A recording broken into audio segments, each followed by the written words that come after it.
Locker Room, with all the sports news you need, live.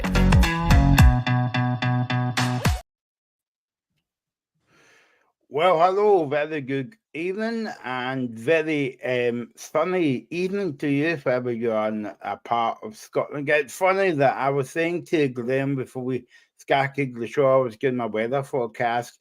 And you know how when you go to football and all that, and you think, well, the game might be off tomorrow because the park's full of snow. But now it's like, wow, this is brilliant summer football. Who said that a few years ago? Summer football we demand it to come back because it's brilliant when you go to football. Well, it's not brilliant when you go to football with like 5 jumpers, 5 pairs of socks, and then 5 jackets. But now you can go out without a jacket on. You can go out without your socks. So no, still wear your socks, right? But you know what I mean. You can I get the drift, Graham? Can you help me here? Because I'm running into a bit of trouble. But knowing you, Graham, you'll say no.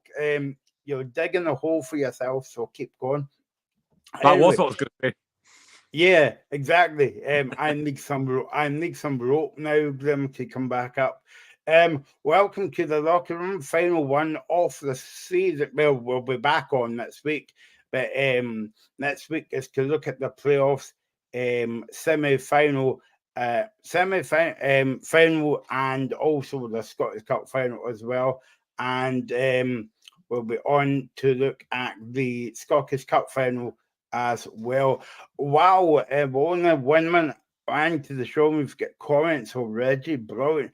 Yes, hashtag summer footballer if you want to put on X.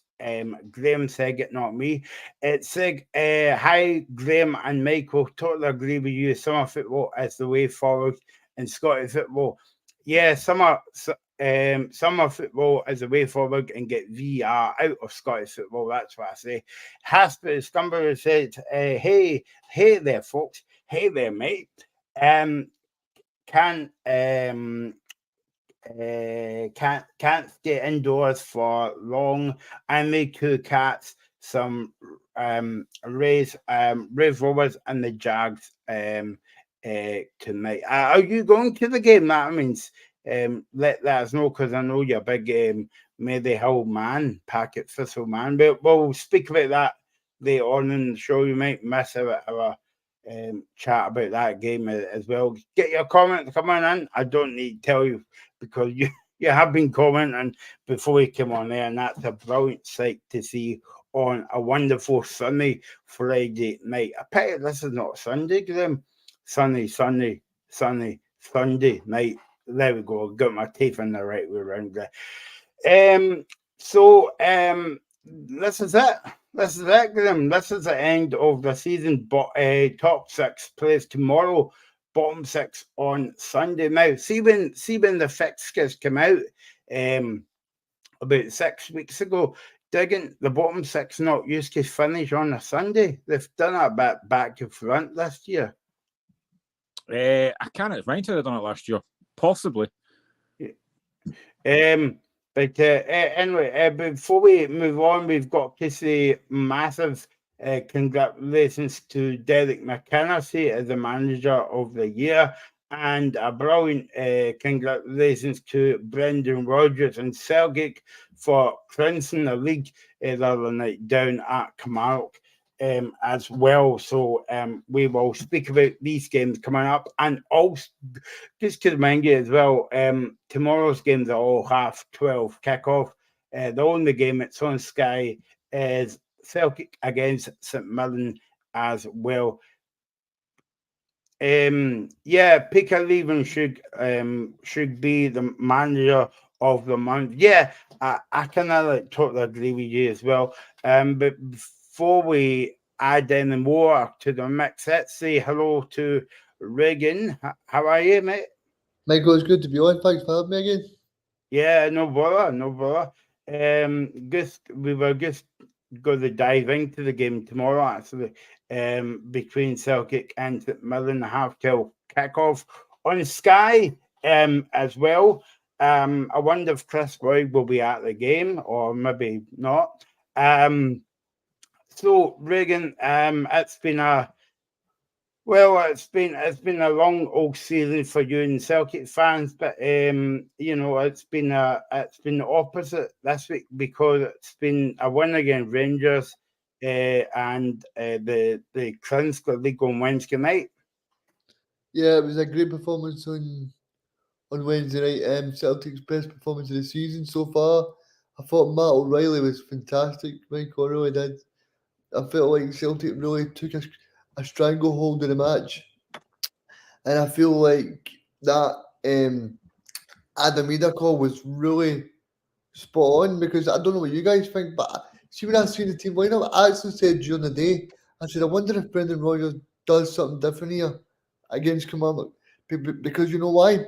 Because I feel like Kyogo is for see when he plays against tough and aggressive players, it's so easy for opposition players to take the ball off him.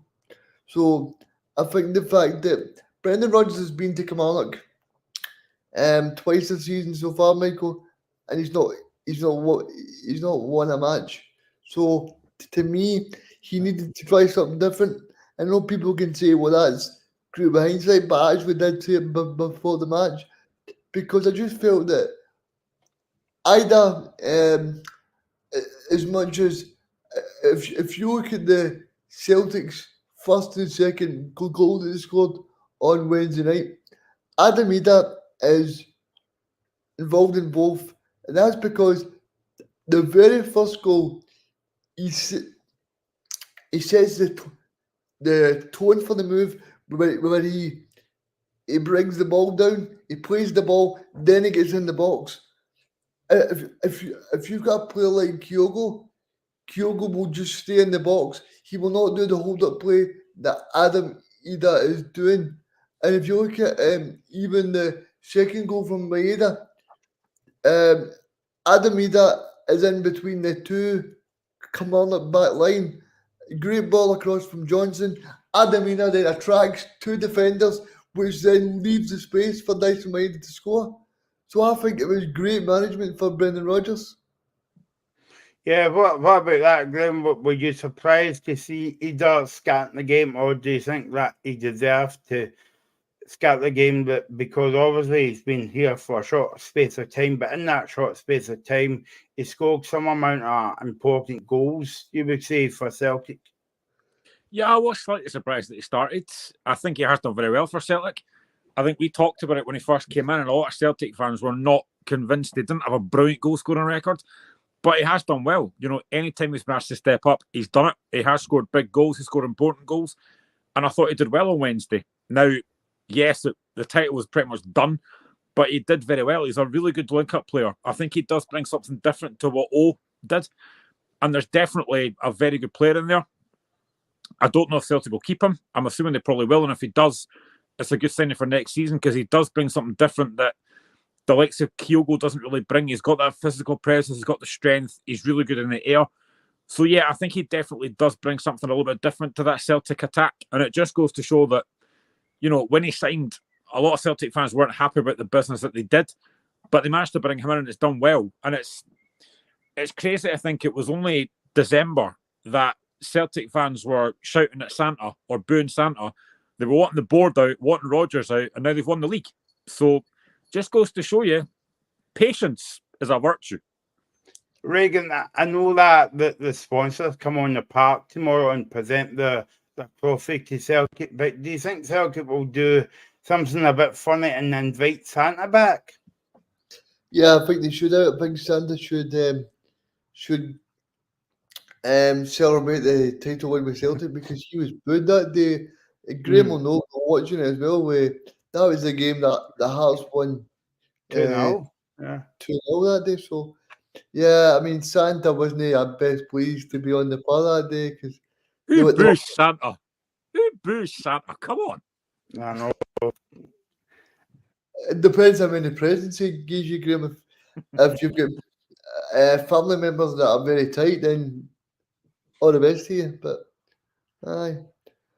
I think in general, Celtic have had a very good season, Michael, and I think they can be very proud of what they did. I'm just glad that comment by Brendan Rodgers saying I'll see you in May didn't come back to haunt him, because I'll tell you something, it was looking like it would have. And I said a few months ago on the show, actually a few weeks ago, that I felt like Rangers were the favourites for the title for me. So that just shows you what a good job that Brendan Rodgers has done. I think the important thing for me, what he's done, Michael, is he's made everybody around Celtic Park feel the composure, and I think if you look at Philippe Clement, I don't know if he's been a little bit rattled by that Ross County result. I mean, even going into the game last week, he's talking about gladiators and no one can kill us and all that sort of stuff. That's not a time where you start talking about all that, Michael. I think he should have just been reassured and said, right, we're going to go and attack Celtic, see how it goes. Hopefully we can do our best. And then if we do our best, I think the players will shine through. I think when you go on there and talk about gladiators and the players are not able to die and stuff like that, I think it becomes a little bit. He's shown that he's a little bit scared, and I think if you're a manager, you need to go out there and show that you are able to compete against Celtic. Because you know, I do a lot of research for this show, Michael. I take it serious, but Rangers have At least only somebody does. Rangers have had only one win in the last 10 matches against Celtic. And that tells the whole story of just what Rangers need to improve. If you said to a Rangers fan, how do you need to improve? They would say, we need to beat Celtic. And for Rangers to have only one match in the last 10 meetings with Celtic, that's a sad indictment if you're a fan of Rangers. Paul Donaldson says on YouTube, all Old Firm fans are never happy, even when they are winning the domestic trophies. I want to ask you your guys' opinion on this, right? I was thinking about because I always do research on my last show the week after Reagan, because I stay in Australia, I'm a bit slow to the party and all that. But what was your take, right? And I wish I asked Andy last week when I was on the show. You know, when Brendan Rodgers, Graham at his first press conference, jogs me in May. Now, when I asked Andy that question last week, Andy said that was disrespectful. How was that disrespectful? Because obviously we got no be a kind of like that would be a case of pinning that statement up in the Rangers dressing room, and for Rangers to get right in about Celtic and get right in about the other games as well. But I don't know if that was disrespectful, Graham. I don't think it was disrespectful. He was just being honest, and he was right in the end. I think what probably rattled, or I said at the time, I think what probably would have rattled Clement, and it kind of showed because he mentioned it, was Rodgers' comments about having fun next week against Celtic, against Rangers. That seemed to rattle Clement even more. And then you go to the game itself, and Celtic controlled the game 2-0 up, and then the sender off of Lundstrom, which I said at the time was a sending off. I don't understand Kenny Miller, the only person in the world that doesn't think it's a red card. But I mean, Clement, I think he has done well at Rangers. He has won a trophy. He could potentially win the Scottish Cup next week. I don't think they will. It's not been a disastrous season, but as we all know, there's only two teams going to win the league. And if you don't win it, then that's where you're going to be judged on. But I think Clement has done reasonably well. But I am now hearing a lot of Rangers fans saying, Tavernier's not good enough, Lundstrom's not good enough, these players need to go, Barisic needs to go. To be fair, these guys have done well. And I've seen a lot of stick for James Tavernier. People call him a serial loser. Yes, in terms of trophies, maybe not got as many as he should have. But in terms of individuals, Tavernier's actually been decent for Rangers. The number of goals he's got from right back is very impressive. And I don't really think Rodgers' comments are that bad. Everyone knows about mind games. Sir Alex Ferguson was the best at mind games. He did it every week. And I don't think Rodgers' comments are anywhere near disrespectful. Graham, I've got a take on this, right? And I don't actually think it was towards Rangers, right? I actually feel he referenced it the other night. He said, if you look at Celtic Park, seeing Brendan Rodgers come back, there was quite a lot of fans that were booing Brendan Rodgers. They were booing. And he said the other night, don't know if you guys have heard it, but he said the other night, see at Celtic Park when I come back for the second time, there was 200 people. But see when Celtic went to win the title the other night, there was thousands upon thousands at 12:45. And I think it's all to do with that, because he wasn't saying it towards Rangers, he was saying it towards Celtic supporters that doubted him. Celtic supporters that were saying Brendan Rodgers is not a good manager, he should not be at the club. He wasn't saying it towards Rangers, but he was saying it towards Celtic supporters that doubted him. He sounded very, I don't know what the word is, but he spoke the other day about like he's been treated like a novice the second time round. Now, I'm assuming that's probably a dig at some Celtic fans, because I mean, he did very well. He did very well the first time, and it almost sounded like he was angry about the way he'd been treated, which I get, because in the end, he has won the league. He has said, "Come back in May," and it's worked out. I think that's probably the first time I've actually heard Rodgers really react to Celtic fans like that, because he never used to do that. I think it was also the press coverage that during time of adversity, the mainstream media were talking about that Brendan Rodgers is in crisis. The fact that Celtic weren't as sparkling as they were before, and I think that he just needs to acknowledge that, because if you look at the press conferences over the past few weeks from Brendan, it's all been about the fact that we've got all of these players back from injury. And I think now that all the players are back from injury, it's made a psychological difference, because you look at the game the other night, Celtic never looked like they were going to let it go in. That's because of Carter Vickers, because he brings that presence around everybody else.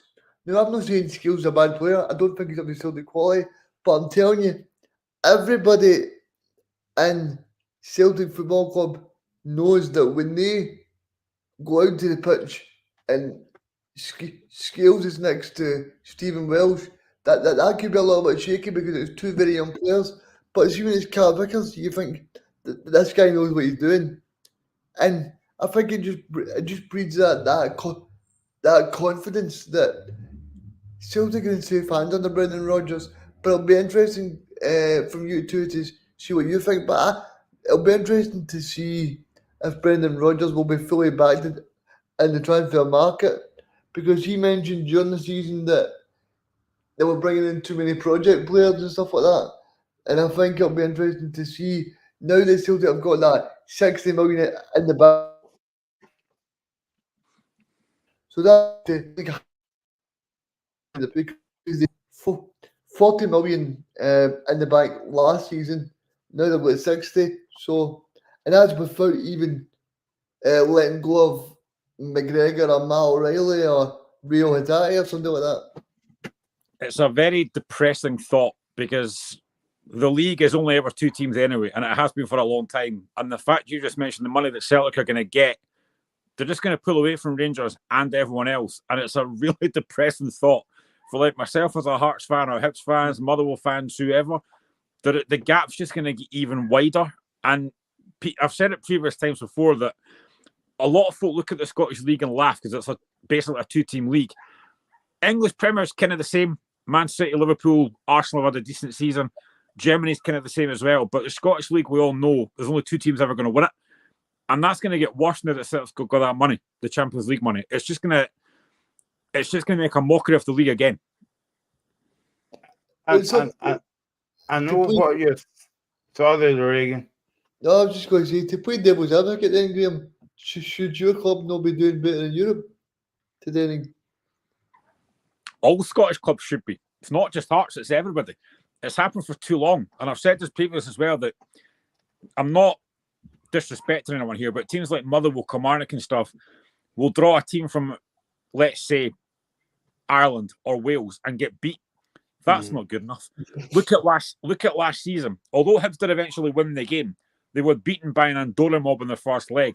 That shouldn't happen. Every team has got to be better. Rangers, to be fair, have done well in Europe recently. They managed to get to a cup final and they did all right last time as well. But every Scottish team's got to do better in Europe. Celtic in the Champions League have got to do better. Hearts have got to do better. It's everybody needs to pull their weight, and it doesn't happen often enough. I hear this every season, every couple of weeks about the gap. And I know that me and you had a disagreement on the show early on in the season, Graham, about there's only 2 teams in the league that they can win the league. What is right? That's a fact, right? But I think that and this all goes back to your kind of youth development, right? So, like, for instance, Celtic's had like Kieran Tierney, Aidan McGeady. I can name about 5 or 6. Rangers had the boy McCausland. The guy went down to Chelsea as well, and a few other ones.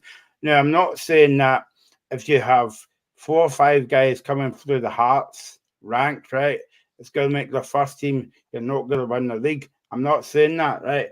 But what I'm saying is, you know, you might be more competitive and you might be up there. Maybe not towards the end of the season, but you might have a better chance of doing well, of coming second, or, you know, always I'm not going to say first because that's... But well, see if it was for just 1 year, I would actually not mind it if, say, an Aberdeen or a Hearts won the league, because it would be something different. You know what I mean? Of course. Mate, if Hearts won the league, you wouldn't see me again. That'd probably be a good thing as well, Graham. I think as well, going back to this gap, right? See, when Rangers were winning 9 in a row, I can't remember the Celtic fans saying, well, there's a gap there, we're shutting the gap, right? But I mean, you've just got to look at the last time Rangers beat Celtic, Reagan was under Michael Beale, and the season was over. And okay, it doesn't matter if the season's over or not. It's still nice to beat your rivals. But there was nothing at stake at that game, Reagan. And then all you heard for the next couple of months is Rangers fans saying, yes, we're going to do this, and this. So do you think it's like a case of the Rangers fans who watch what they're saying and just kind of like do the talking on the park and skeg it off the park? Because, I mean, I don't know if you remember this, Georges Samaras came out and make a statement about, oh, we're going to beat Rangers at Ibrox. And then when Celtic went to Ibrox, Rangers beat Celtic, and I'm sure they went on to win the league that season. Somebody will maybe correct me in the comments if I'm talking nonsense there. But do you think that Rangers are going to concentrate on what they're doing on the field in Skigger, like off the field? I think it's a difficult one, Michael, because everybody's saying, right, and we've been saying this ages, right, it's always, every time that Rangers lose the league, everybody goes, Rangers need a big rebuild, everything's really, really, really, really bad, right? But the way I see it is Celtic is a football club right now in a different ballpark from what Rangers can spend. I mean, Graham will tell you, Rangers, if they'd any right mind, if they wanted to win that championship, the player they should have bought was Shankland from Hearts. Now, putting 2 and 2 together, I'm probably going to say that Rangers didn't have the money that Hearts wanted to get Shankland. Now, if Celtic wanted to put a bid in like that, Celtic would be able to do it. But I think Rangers fans just need to remember that I don't think they're in the same ballpark. I mean, Celtic got £40 million in the bank, and Rangers have got nowhere near that, right? And then don't forget they still get that money from Jota as well. Yes, and also don't forget that in addition to that, Michael, Celtic got another £60 million on top of that. So that's then 100 million that Rangers need to make up. And we are talking about the Scottish Big Two, but see, for being honest about it, see if Celtic do their job really well this summer, there should be nobody that goes near them. Mhm. Can I just ask? 'Cause I haven't actually looked at this. Can I just ask? See, because obviously the format's changed now. Are Celtic straight into the Champions League? How many games are you getting? Is it, or how's it working? Because I've not actually checked how this is working. It's straight into the Champions Yeah. League. And so what happens is, Graham, you go into a mini league, right? And then so you play each team one time, right? And then after you play them one time, um, so say there's 12 teams in each section, right? So you have to finish in the top 8 to qualify, and then the top 8 from the two sections will be the last 16. Right. Okay. Hasper Scumble said Celtic going to get a bigger biscuit tin. And Brendan Rodgers said today at his press conference that it's been an up and down season, but we have to still get 3 points and get the cup final won. He then went on to say tomorrow will be our next special occasion, but we want to get to the 93 points as well. Reagan, 93 points Celtic to get if they win tomorrow on the last day. The question I'm going to say is it's not really been a bad season, isn't it? No, it's been a good season, Michael, and I think Celtic. I think there's just been pressure because everybody's seen the standards that Brendan Rodgers set before. But yeah, I expect Celtic to win tomorrow, get to 93 points. Everybody will be singing, and they'll be looking forward to next week.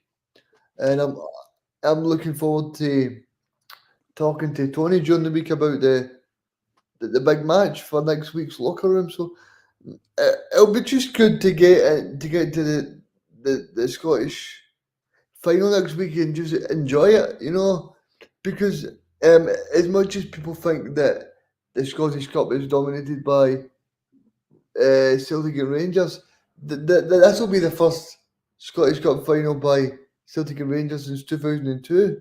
Mm. It's just a long time. Peter Lovengren scored the winner. And I mean, Graham, you can argue the point that it's not just down to Celtic and Rangers. I mean, look at St Johnstone winning the double the season as well. Paul Donaldson. Before we move on to speak about St Mirren, I just wanted to bring Paul Donaldson's point up there, Graham, about no other club in Scotland will ever be able to win the league. Where Celtic and Rangers will never been able to compete in the Champions League. Yeah, okay, that's a fact, but you know that's a fact. But what I would maybe throw back to Paul and maybe mention to Graham and Reagan is that's not Celtic and Rangers' fault that they've got more money than everybody else like put together. Yeah, I mean Reagan, you can say that about teams in Spain. You can say that about teams in Italy. You can say that about teams in England. You know that's not Celtic and Rangers' fault. That's the way it is. Yeah, these guys are just worldwide fan bases. I mean, Celtic now have got Japanese fans all over that to support them because of Maeda, Kyogo, Rio Hatate, and Ange Postecoglou as well. Celtic did an Australian tour with Everton last year as well. So it's just the reach of Celtic, and I think they're off to America as well. They're playing Man City and Chelsea, so these are games that Celtic are a part of because of the worldwide fan base.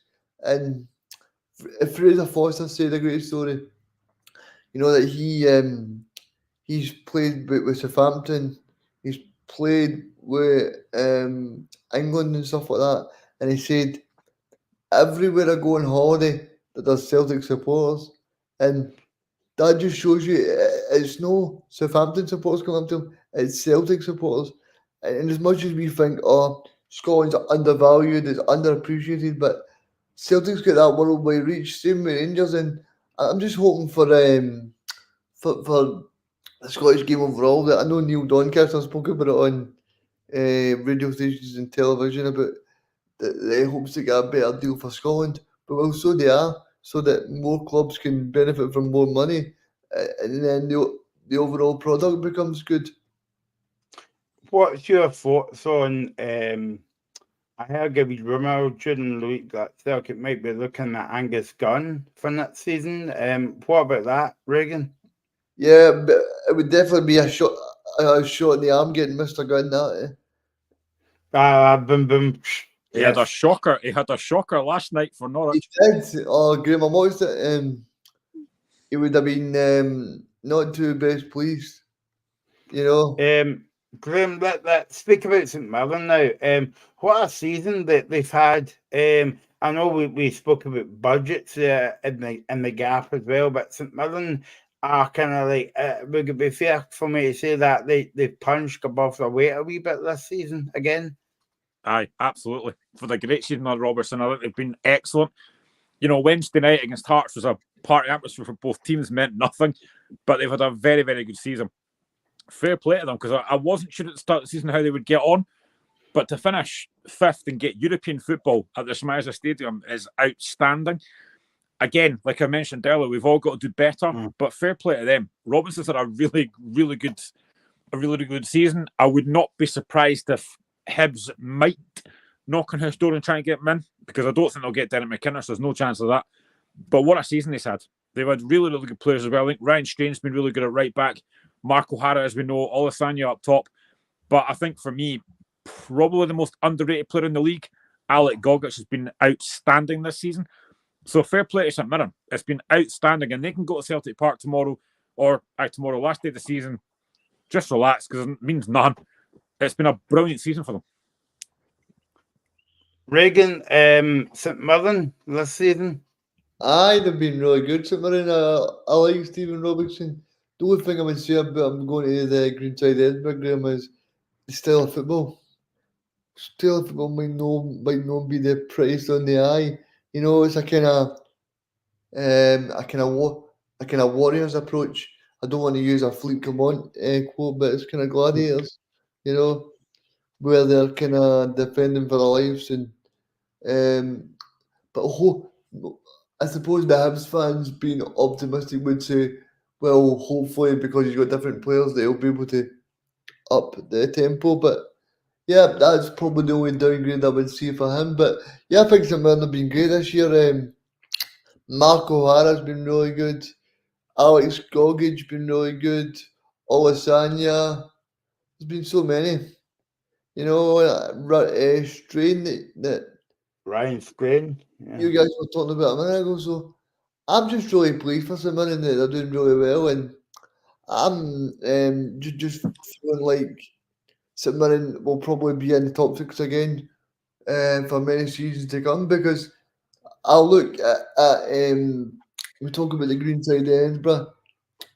I'm looking at that and I'm thinking, well, if you take Hibs for an example, they've got a really good club with a really good fan base, but I think it's similar to Aberdeen. I think the structure of the club's all wrong. You know, you look at bringing Malky in, who I've spoke about, possibly managing Hibs before and managing Hearts. You know, and I think it's great that they've got him in, because as much as I think Brian McDermott was a good manager for Reading before and stuff like that, I think Malky has great experience of the Scottish football, and that's something that's lacking with the Hibs board, because I feel like sometimes these guys come up here and they think, oh, if we just throw a few quid at it, it'll be fine, but I don't think if you look at Hibs, they've got a really standout squad, and I think it's come back to bite them, you know. And I feel like if you're a player at the moment, I think you'd rather go to St Mirren than go to say a Hibs, because you're thinking, I've got a good manager, European football, the squad's looking good, and obviously a lot of people will be recommending someone in the moment if you're looking at scouts and agents and all. You're also taking into account if you speak to any of the players, because I'm sure that if a player's signing at the moment, you say, where would you rather go? Of course, the Hibs history is good, and they've won that one Scottish Cup that they talk about for the rest of their life, probably, as Graham will tell you. And Graham, Stephen Robertson, I don't think he would be complaining too much right enough, but Derek McInnes won Manager of the Year to get in, as we say, at the top of the show. Well done. But Stephen Robertson's a bit unlucky, made the top six twice, went into Europe. But do you think the only difference between him and McInnes winning Manager of the Year is because McInnes beats both Celtic and Rangers twice? Probably, but I don't think it'll bother me. I don't think it'll bother Robertson at all. He's had a very good season. They can only concentrate on themselves. He's had a fantastic season. You know, St Mirren fans are absolutely delighted, and so they should be. It's been outstanding. You know, European football, like I said, at the Smash Stadium is going to be fantastic for them. I just hope they don't fall at the first hurdle. But he's had a great season. There's no debate on that. He's done a fantastic job this season. And, you know, Reagan says maybe top six again next season. I think they maybe could be. But again, it all depends on who they bring in and who they might lose, because I think they might lose a few players in the summer. I mean, Ryan Strain's definitely going. Where he goes, I don't know. Hopefully Hearts. But if they can sign decent players to replace them, they could have a good season again next season. But Robertson has been fantastic this season. Fair play to him and St Mirren. Great. I think that's good to find out, Graham, that maybe some girls can comment as well. But it would be interesting to find out. Now, St Mirren Park's only 2 minutes away from the airport. So what I was saying to you the other week on the show is when a European team comes in, they don't need the team bus. They might need a taxi to go to, as we say in Glasgow, Figgy Park. But that's a very short walk from the airport to St Mirren Park then. But I mean, St Mirren fans won't be too disappointed about that. They'll be looking at the beach balls and all that to go to Europe. Yeah, it's like I mentioned earlier, it would just be gutting though if you like get to European football, looking forward to these trips, and then you draw an Irish team and a Welsh team, so you're not really going very far. You want someone a bit more exotic than that.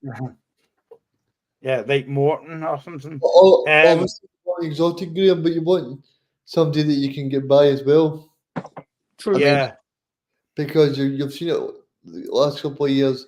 I remember St Johnstone got Galatasaray. St Johnstone did really well then. They drew one each away from home, but you kind of think to yourself, they got a more favourable tie, then there's a more opportunity to go. So I think it's a bit of a balance. You'd probably take somebody in the Portuguese league, but maybe a few levels down, because I think someone in the Conference League and not the Europa League. So maybe, hopefully, it'll be somebody like that. Remember, Pablo Ferreiro, who Spurs played a couple of years ago. I think they take somebody like that who's a very good Portuguese place to go, but obviously it's a winnable match as well. And I mean, as you found out, Graham, last season, albeit you get knocked out too early, but I mean, it's all about experience as well. And we were talking about money early on. I mean, it's decent money for clubs like St Mirren. Well, we're getting circa 5 million for our trip in Europe. We know that we've got the Europa League, and if we get knocked out of that, we've got the knockout, we've got the Conference League. So we're all right. And I just hope that St Mirren can do well in Europe. I hope Kilmarnock can do well in Europe. I hope all the Scottish clubs can do well in Europe to kind of raise the coefficient. Because, like I said earlier, we do get knocked out far too early. It wasn't that long ago, I think Motherwell got beat by Sligo Rovers or something. And again, that was embarrassing as well. That really can't happen again. No, exactly. Yeah, I mean, St Mirren could be delighted with this season, Reagan, because was it not the quarterfinals they got to the Scottish Cup as well against Celtic? Yeah, it was, Michael, but I suppose they'll probably look at it and go, if we get one of the big two or the big three, then you probably look at it and go, well, it's been a great season and we didn't really expect to go through. So I think there'll be balance in their approach. Obviously, they want to go through, but I think they can probably see that if they play Rangers or Celtic at home or away, then they're going to be second best in that match. And I think it's going to be pretty interesting tomorrow, Graham, because we are talking about a party atmosphere for Celtic. There'll be a party atmosphere in the away end as well. I'm expecting lots of beach balls at the game. Yeah, and rightly so. I think it's a great achievement. I suppose St Mirren will be delighted they've managed to get fifth place pretty much done early, because they don't want to go to Celtic Park on title day having to get something. Just not the place you want to go. So they can go there very relaxed, very chilled out, maybe make a few changes, give a few fringe players a chance. They don't want to get hammered, of course not. But it doesn't matter. St Mirren fans go to that game tomorrow. It's a party for them, like it was on Wednesday. And they deserve it, because it's been a fantastic season for them. Yeah, no, exactly. So, final word to you, Regan, because you'll be at the game tomorrow. What are you expecting? First of all, for Celtic, are you expecting a strong team ahead of the cup final next week? Yeah, I think I would expect a strong team, Michael, and I would expect Celtic to take all 3 points.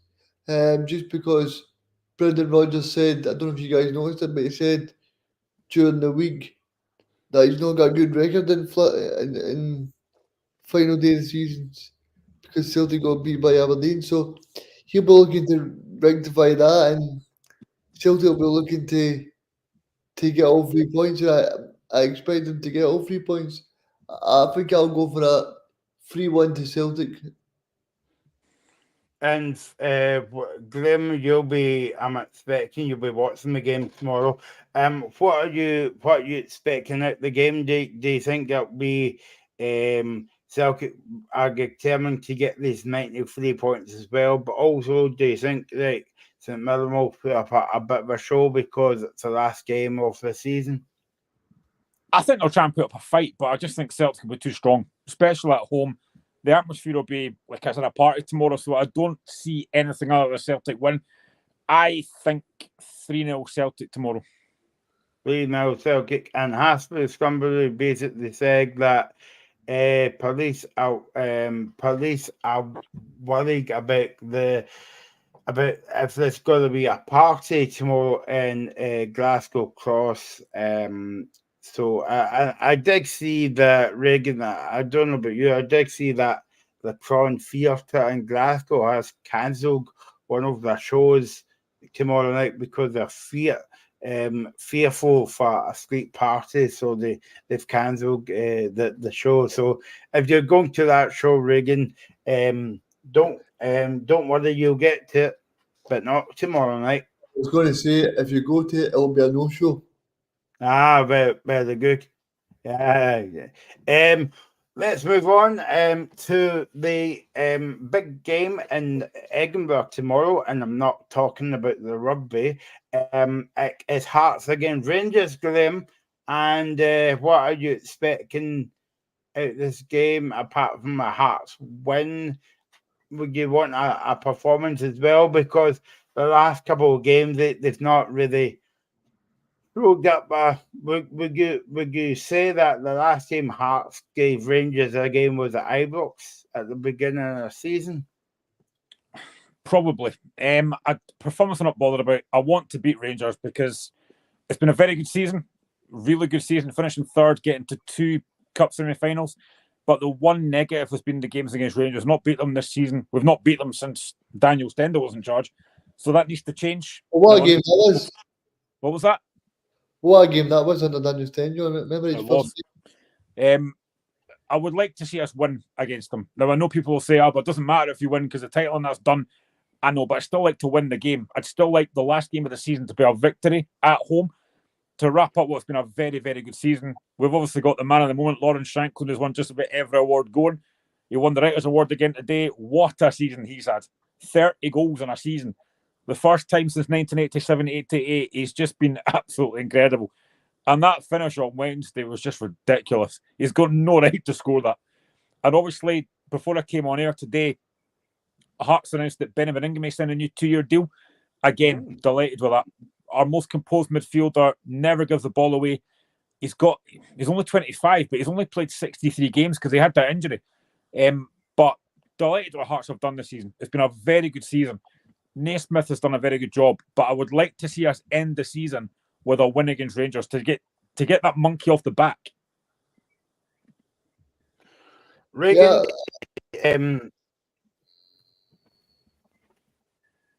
Sorry, Michael, you?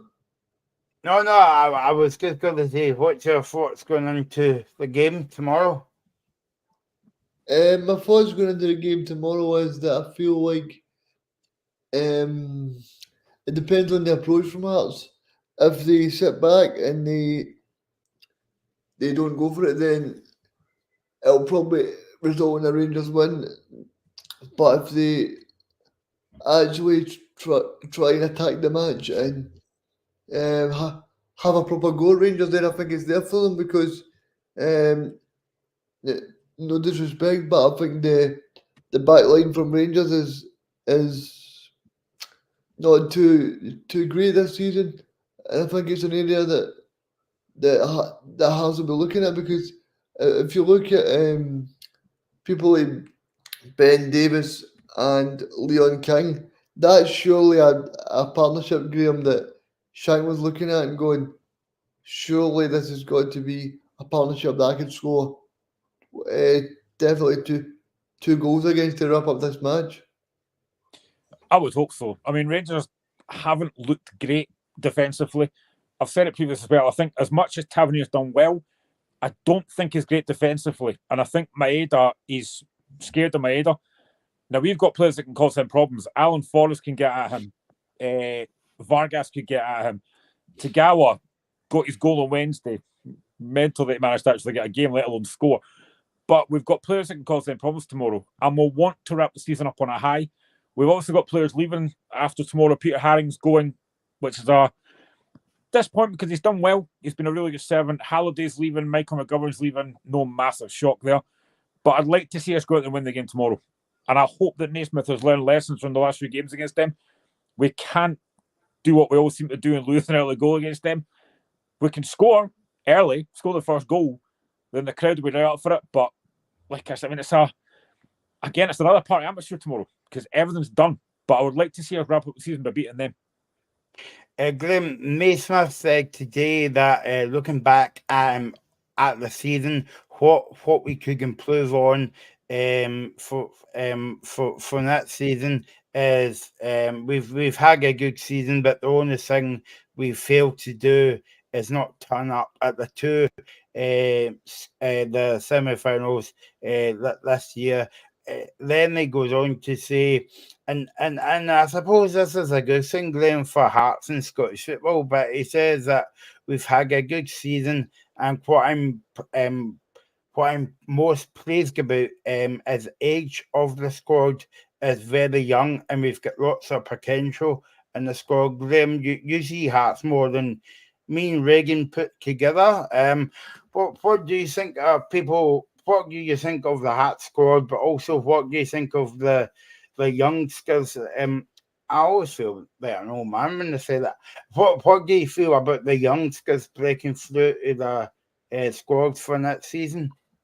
Yeah, I think it's great. You touched on it earlier about the young players, and I'm really pleased that we've got guys like Macaulay Tate's played, Aidan Denham's played, James Wilson's managed to come on as well, who's only 17. So I'm really pleased that we're bringing these guys on. And Naismith has said they'll get more chances next season, which is great to hear because I like to see young players coming through. I don't think they get much chances because there's so much at stake. You know, try to finish third, try to get, winning cups and stuff. And maybe there's a bit of pressure on them, but I'm delighted with that. I think it's been really good bringing them on. I think Macaulay Tate's got a big future. Really, really like him a lot. And I'm really pleased with what Hearts have done this season. Like I said, finishing third. And I know that Paul's made the comment here. Do you think Hearts will struggle next season in the league with being in Europe and playing so many matches? Yes, I do. Which is why I think we need a bigger squad. Now, I know that Naismith has said that he will make changes in the summer. I kind of don't think he's going to make that many. But I think he needs to sign at least another 5, potentially. And it'll depend who else leaves. I mean, if Shanklin goes, we need at least 2 strikers in. I think we might lose a few more players as well. Scott Fraser will go, Lembikisa will go, Toby Sivic will probably go, which again, no massive loss. But the amount of games we're going to play next season, if we get Europa League, we're playing 8 matches. If it's Conference League, it's 6. On top of that, you've got the league, then you've got the Scottish Cup and the League Cup. It's a lot of games. So I think that might cause Hearts to struggle. And that's when you're a big squad. But I'm going to trust that Naismith knows what he's doing and he'll bring the right players. I think the only difference with that, Graham, is next season, no disrespect to Zanger Clark, he's been brilliant this season and he's had experience of playing with St Johnson. Okay, we won one game against Galatasaray, but you've got Craig Gordon back as well for that season. And it's great news. We touched about it last week, I think it was, that, coming back from that double leg break, a lot of folk, like myself, probably thought that was it done. He was never going to play again. And he's come back and he's been very impressive. Nothing he could do with the goals on Wednesday. He's just a really good goalkeeper. And I hope he can carry on for another couple of years. If he doesn't, I think he might go to the coaching role. He wants to be on that plane to Germany, which I think he will be. But it's great to have 2 really good goalkeepers. I've said it previously. I think Zander Clark is very underrated. I've seen a lot of Hearts fans don't rate Zander Clark, and I don't get it. He's been excellent this season. Hearts have kept 18 clean sheets, and he's kept pretty much most of them. He's a very, very good goalkeeper. I think we're very fortunate to have him. I know that Alistair, when he's been on, says that he thinks Mitoff's a better goalkeeper than Zander Clark. I think Clark's been excellent this season. I really do. Graham, just come back to Paul's point there, right? I know what he was getting at, right? And I suppose everything ties into the financial side and all that. But, if I was to ask you and ask other Hearts fans, you would rather be in that position than no European football at all, you would say? No, 100%. I mean, honestly, see a couple of seasons ago, me obviously got knocked out the Europa League and we had the Conference League. I was excited for the draw. Like, I took the day off specifically to watch the draw. That's how sad I was. I was so excited. And then knowing that I was going to be doing the shows, the Euro shows as well, because obviously we do the Euro shows, the Celtic and Rangers ones. But the fact that we had Hearts games to look forward to, I was buzzing with those. Now, we didn't win a lot. We didn't win a lot of them. We won the games we were meant to win against RFS. But as a supporter, having these European trips, having these European games to look forward to, they're brilliant. Kilmarnock fans will have that. St Mirren fans will have that. It's such a difference from playing league football. It's something you look forward to playing these. Fiorentina are a big team in Italy. Istanbul Başakşehir. I'll pronounce that properly. That's quite good. But it was brilliant. I loved it. And I can't wait to have that again. I'm genuinely buzzing for it. And hopefully, I've never been away from home with Hearts in Europe. I want to try and get at least one next season. And I can't wait. It's exciting. Good times ahead for Scottish Relegation. But, as I keep saying, and we'll be doing the Scotland shows in a few weeks, but it's all right getting to the party. You want to be at the after show party as well. You do. You want to be mingling with the best, and that's what Hearts will be trying to do. They'll be trying to make sure that they can become a force in Europe and become a team that everybody will look forward to enjoying and saying, well, if Hearts can do well in Europe, then hopefully that can be good for years to come, and then hopefully that means that more success and more money will go into Scottish football. I mean, Graham, see when you look at Hearts and European football, and you say do they tick all the boxes? Well, you do, because you've got a good team, you've got a brilliant stadium. I like going there to Tynecastle. It's a kind of good atmosphere as well, and no bad pies as well. So Oh, I've been buzzing with this season, and I didn't think I would be, because a few months ago, as you guys well know, I wanted Naismith out, which I talked about patience earlier, and I'm glad that was proved wrong, because he's done a brilliant job. Like I said, 2 semi-finals, got us third with a few games to spare, European football to look forward to. But the only negative is I know that I'm going to go through the whole of the summer talking about Lawrence Shankland. That's going to be the only thing that's going to be mentioned is, will Hearts keep Shankland? I genuinely don't know the answer to that. I keep getting asked that, and I don't know the answer to that. If he does go, I think it'll be either down south or abroad. It didn't work in Belgium. I think he might think he's got a point to prove. But I know that all summer, like it was all January, it's going to be, is Shankland going or staying? That needs to get sorted quickly after the summer or after the season finishes. And I know that him and Naismith have talked and said that, they'll sit down in the end of the season and talk about it. It needs to get sorted sooner rather than later because we can't have this dragging on. He is still under contract, so he would be there next season anyway, but we can't have this dragging on. It needs to be sorted sooner rather than later so we know one way or the other if he's staying or if he's going, so we can then bring in players to replace him. Going to be difficult. 30 goals a season, it's going to be very hard to replace that. Yeah, sorry, Michael. I'm just going to say, what about that goal the other night, Graham, from Shankland? What a finish. He's scored a lot of really good goals this season. I think that's his best one. He's got no right to score that. Over his shoulder, puts it in the corner. It's a sensational finish. And what a way to wrap up your 30th, because when he was on the bench, I thought, oh no, he needs one more goal to hit 30. What you put him on the bench for? Then he comes on and does that. Delighted. Absolutely buzzing for him. Graham, a bit of advice. Actually, not from me this time because you don't listen to my advice. In fact, nobody listens to me, actually. Paul Donaldson says on YouTube, it would be good for you to get a German team. The Frankfurt trip for us this season was really, really good. Yeah, I'm not just to go out there for the Euros, but I don't know if that's going to happen. I'm going to speak to Reagan and Stephen nicely because I think they're going to the Euros as well. Reagan, before we come on to talk about Rangers, how would you sum up this season for Hearts? I think it's been good. I think there's been a few hearts broken as well. So I'm sure Graham will know that those semi-finals and the chances to get to the finals will be the ones that will stick with them, and they'll be the ones that will look back on and go, I wish we tried a little bit harder against those matches, because the two domestic cups are the biggest success for Hearts, and that's what they're judged on. And I'm sure Naismith will be a solid 7 out of 10, because to get for third place in the league is still a really good achievement. Graham, halfway Scumble asked you a question about what would benefit Shankland and Scotland if Shankland went to a top team down in England or a European team? I don't think he'll go to a top English Premiership team. The one thing that Shankland does lack is pace. So I don't see him going to a top English team. I think he might go to a championship team, like mid-level championship team. And I think he'd do well there. Josh Janela went to Swansea. I think he'd do well there. And I think, for me, I kind of get the impression he wants to try abroad again. It didn't work in Beershot. He might think he's got a point to prove. I'd like to see him going abroad and trying it again. I don't want him to go, but if he is going to go, I'd like to see him trying it abroad.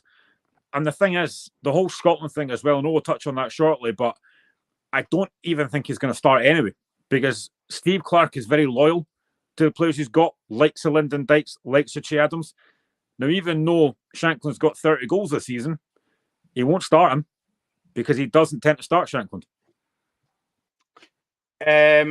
Okay, let's talk about Rangers then. Obviously, they've got one more a big cup final, and that's with Reagan. And I suppose this is the Rangers squad putting on a show for the Rangers fans for a disappointing season. But, however, they can still win the double.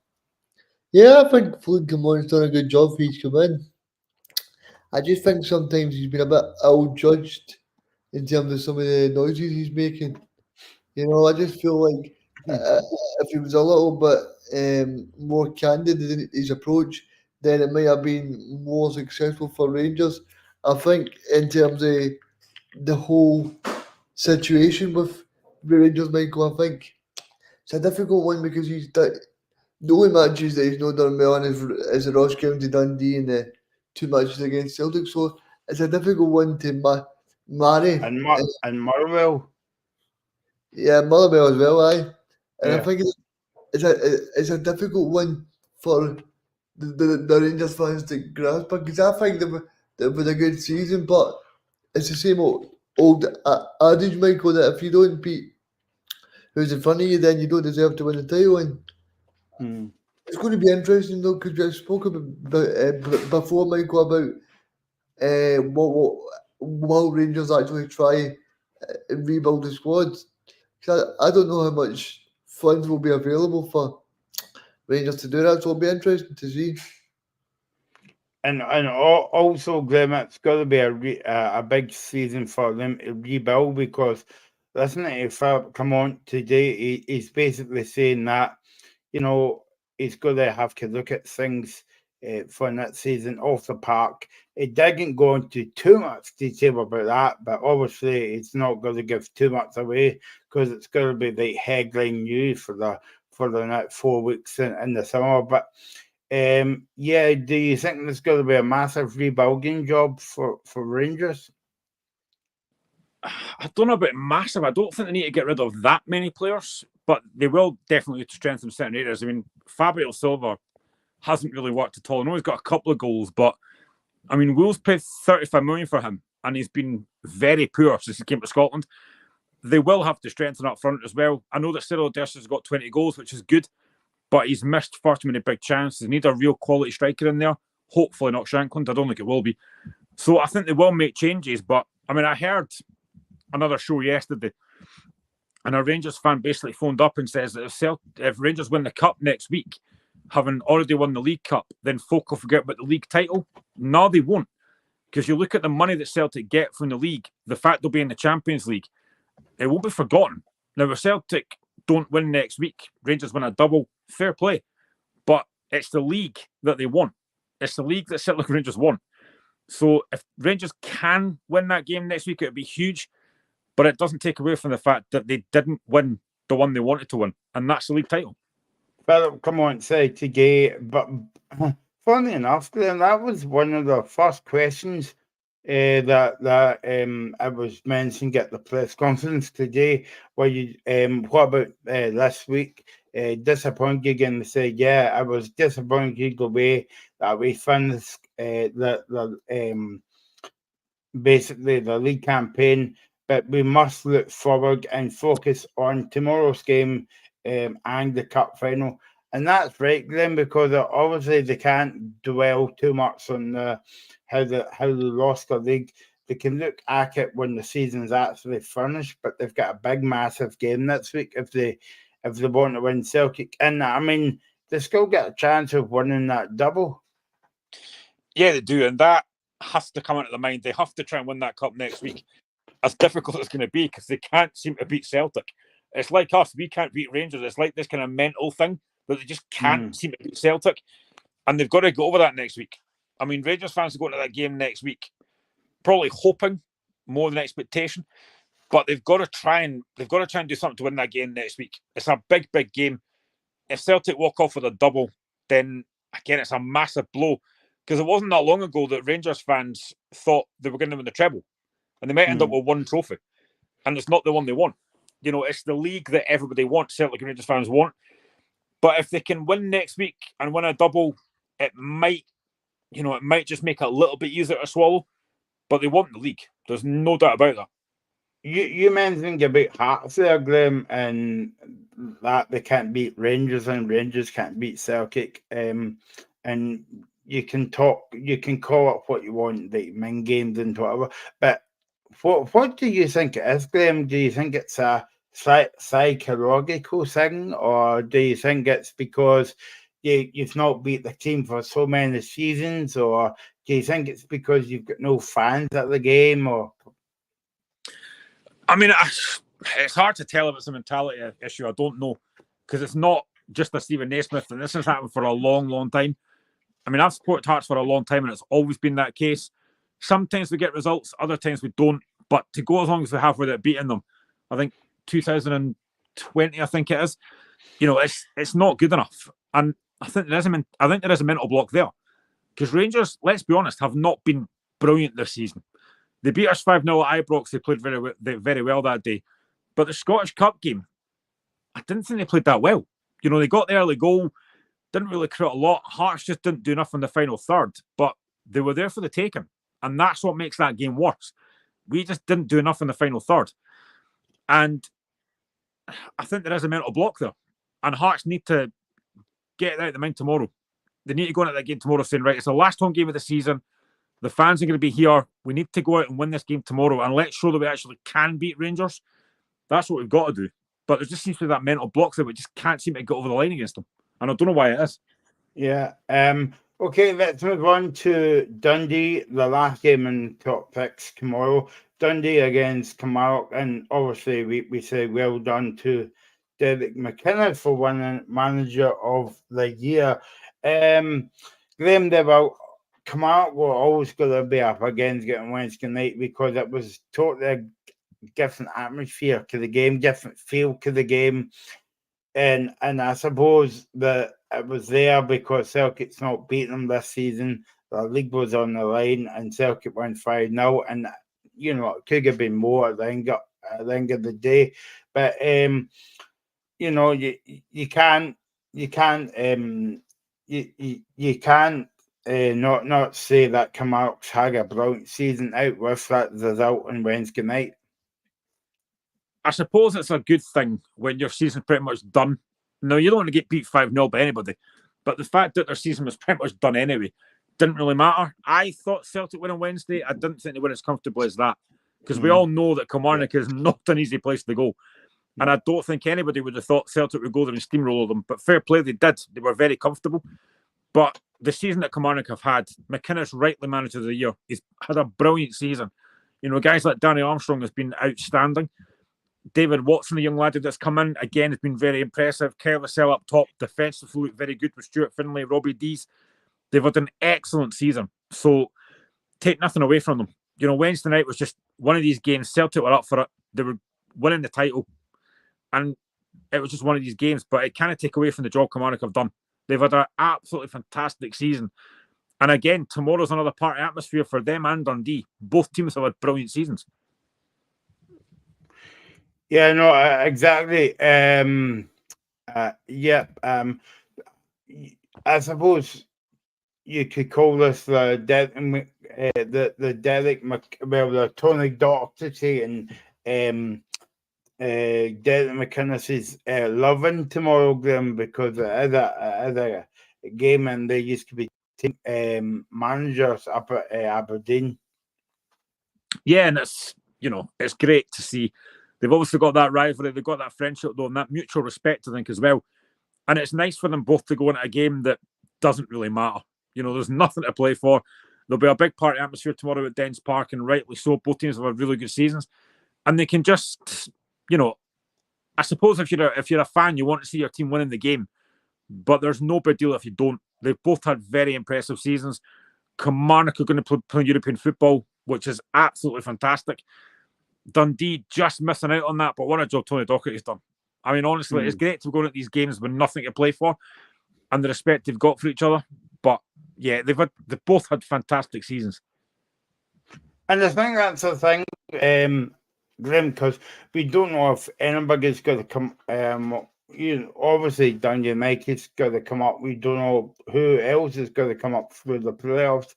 But I suppose like Dundee United has set the marker down now for other teams from the Championship to come up from the Premiership, because 9 times out of 10, the team that comes up automatically goes down. And look at Dundee, they've punched above their weight big time. They've skig up. Not only that, they skig up, but they've made top 6 as well. Yeah, I mean, any team that comes up from the Championship, I think their main aim is to try to stay in the division.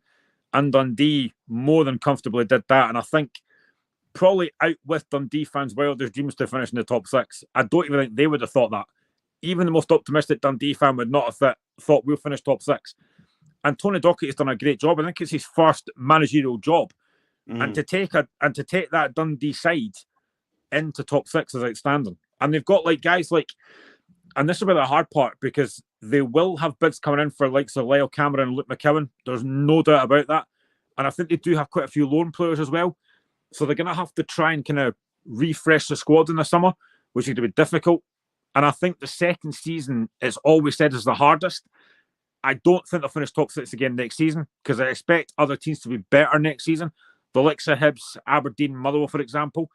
But what a season they've had this season. They've been outstanding. And Tony Docherty, who was in the running for Manager of the Year, deservedly was up there. But what a season he's had.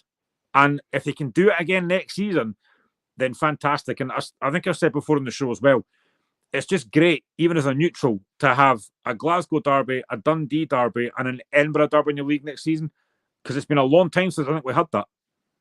And I know that going into the last games of the season, Graham, like the likes of Celtic, St Mirren, you won't be hoping for this with Hearts, with Rangers come out. It's a kind of damp squib, and everybody's kind of looking forward to the beach in Portugal, whatever kind of thing. But I think this would be not a bad game tomorrow, actually, because you've got actually quite good two good footballing sides.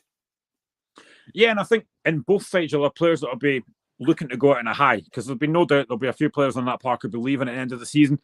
Mm-hmm. They'll want to try and put in a decent shift. They want to try and win the game, maybe put themselves in that short window. So it's going to make it a decent game. Whether it will be, I hope it is. But again, it's just great to go into a game like this. I was the same last week against Dundee at Tynecastle. It was great to go at a game in the blistering heat with my laddie, knowing there was no pressure, could just have a nice day out, party atmosphere, beach balls on the pitch. It was great. And it'll be the same for Dundee and Kilmarnock fans tomorrow. Just a party atmosphere. Obviously, they want to win. Of course they will. And the players in the park are professionals. They want to win the game. But the fact that it doesn't mean anything, I think that's an added bonus, actually. There was talk during the week that obviously because Hibs hasn't got a manager at the moment, you see about 55 or 56 or 57 actually managers in for the job, and Derek McInnes is in line for the Hibs job. He won't leave Kilmarnock, Graham, because he's got to remain Europe. I think he was a favourite, but there's no chance he's going to get it. I think even the Hibs fans know that. I mean, no disrespect to Hibs, even as a Hearts fan, but why would you leave a team that's sitting fourth and got European football to go to a team that's in the bottom half of the league? No chance. I've seen a lot of people say, chuck money at him. I don't see it happening, though. I really don't see McInnes leaving Kilmarnock to go to Hibs. They're not in that position that they can bring him in, I don't think. I know we'll touch on Hibs later, but I mean, the job that McInnes has done has been outstanding, and he'll want to do the same again next season. He'll want to take his team in Europe. He'll want to strengthen that squad even further. And he'll want to try and get third place next season. So I don't see him leaving for Hibs at all. And they won't get Neil Lennon either, because he's going to go to a job in Romania, I think it is. So there's no chance of getting Derek McInnes. I really don't see it. Do you think, I know you were a bit, obviously you've got one more year with Rodney Chanting, and that's brilliant. But do you think Kilmarnock fans will be a bit, we want Danny Armstrong to stay because he's had a brilliant season? Yeah, absolutely. Of course he will. And maybe he might be one of those that could push for a Scotland place at Euros the season he's had, because it's obviously extended to 26, so maybe he might get in there. He's had a great season. And I think he might be somebody that maybe Rangers might look for. Hearts should definitely look at a guy like that, because he's been outstanding for Kilmarnock. Yeah, if they can keep him, that'll be huge. And maybe the fact they're playing European football might decide he wants to stay, but it'll be after a really good offer to move him away, because he's had a brilliant season. Yeah, no.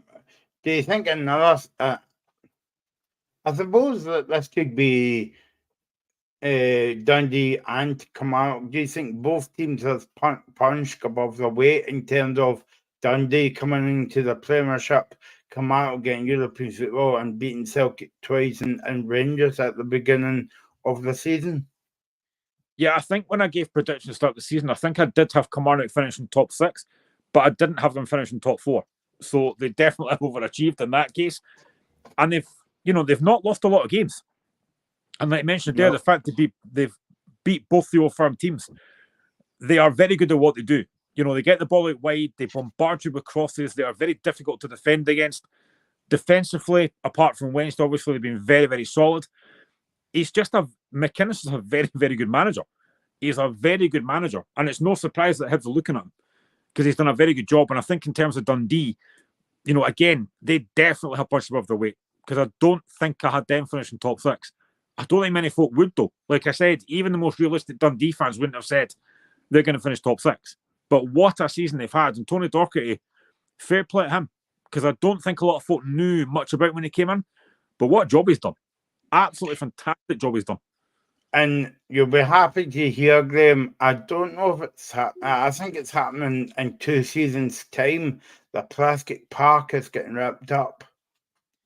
Yeah, I mean, I've long since said this, and I make no apologies for it. I do not like plastic pitches in the top flight. Have them in the lower leagues, that's fine. But for me, having them in the top flight, I just don't think it's a great look. That's kind of partly why I'm glad that Livingston are going down, because that pitch is gone. And I know that Kilmarnock are ripping up the pitch, which is great. I just don't think it looks great having those pitches in the top flight. Yeah, no, definitely. So that's your last round of fixtures in the top 6. As I say, all the games kick off at 12:30 tomorrow. Let's get to the bottom 6, Graham. But I just wanted to go back a comment that Paul Donaldson made where a wee minute ago. I can't see his comment there, but it was mentioning me and your favourite subject, TV. Now, none of the bottom 6 games on the TV on Sunday, Graham, and I was going to suggest to the SPFL, obviously it's a bit late now, but if they were going to show a bottom 6 game on the Sunday, would you not rather move the St Johnstone Ross County game from Wednesday to Sunday, and they could see that game? Because basically it's a winner takes all in that game. Yeah, I mean, I don't know. I know that Celtic won the title, but I don't know why that game's on telly tomorrow because there's nothing to play for. You're looking at that bottom 6 fixture, and what an opportunity that is. But again, Sky Sports don't really care about the lower teams in the league, and they never have. They will only ever show the bigger teams, and it's a shame. Because those games on Sunday, the Motherwell game against St Johnstone and the one for Ross County, they're massive games. They should be showing that. They should be able to split the screen and show like both of them. I just think it's a really, again, they just don't care enough about the other teams in Scottish football, and they never have. But yeah, again, Graham, I would be interested to find out. But I think last season Sky Sports had the Premiership playoff final. Now, why are they? I know why they're doing it, because it's a big game and all that kind of thing. But why not follow it through? To the end. It's just they just use Scottish football.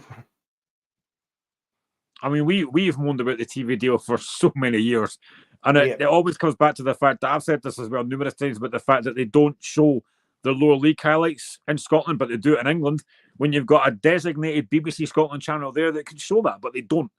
And I just think Sky Sports, they only care about Celtic and Rangers, and I get it. Like, we all know that Celtic and Rangers, 2 biggest clubs in Scotland, we get it. But when there's a chance to show games that actually matter rather than a game that doesn't matter, they don't show it. And I'm pretty sure that St Johnstone and Ross County fans, if they couldn't go to the game, would love to see their team on telly. But they won't do it because it's not against one of the top 2.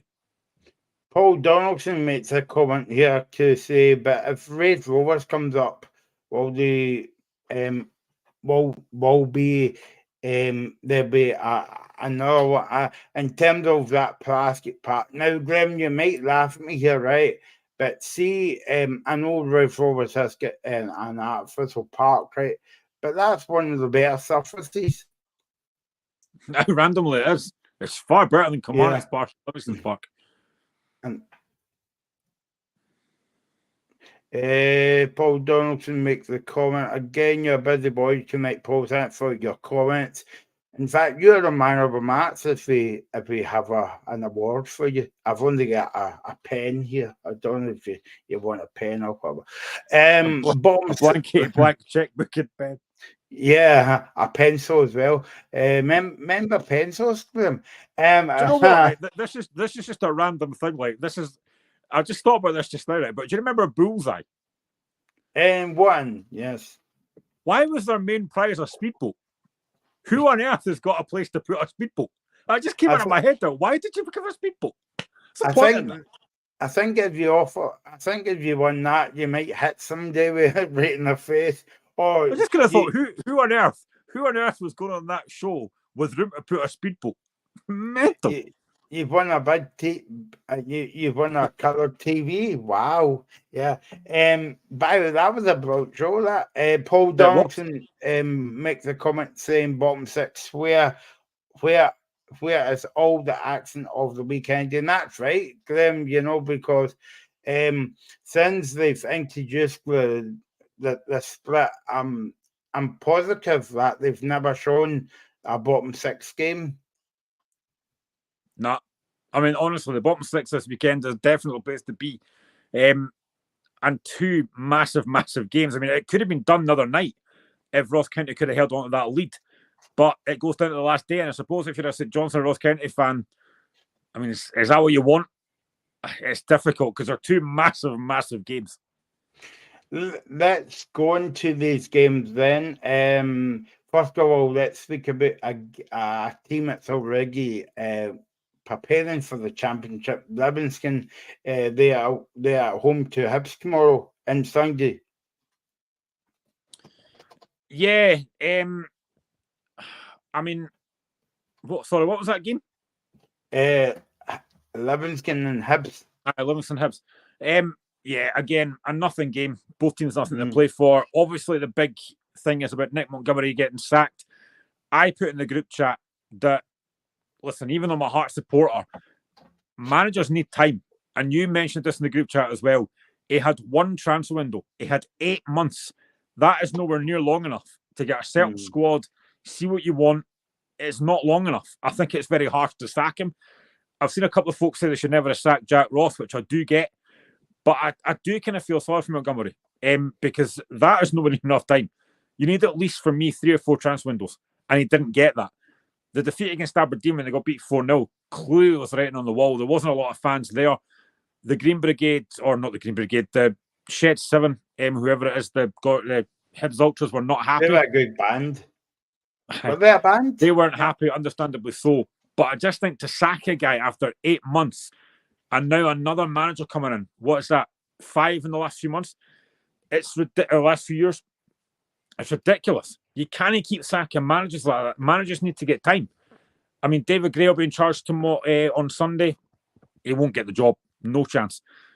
But I just think it's very harsh to sack the guy. Bringing in Malky Mackay, I understand on a football side of a football point of view, he's got decent football values. But again, the Hibs Ultras made that statement. They are not happy that he's been appointed. Again, I get that as well. There just seems to be a lot of negativity in Hibs just now, which I love personally. But I just think you need to get stability in there, which is why they're not going to get Derek McInnes. They won't get Neil Lennon. But I just feel that Nick Montgomery did not get enough time. Now, folk will look at results and say it's not good enough, but he didn't have enough time for me.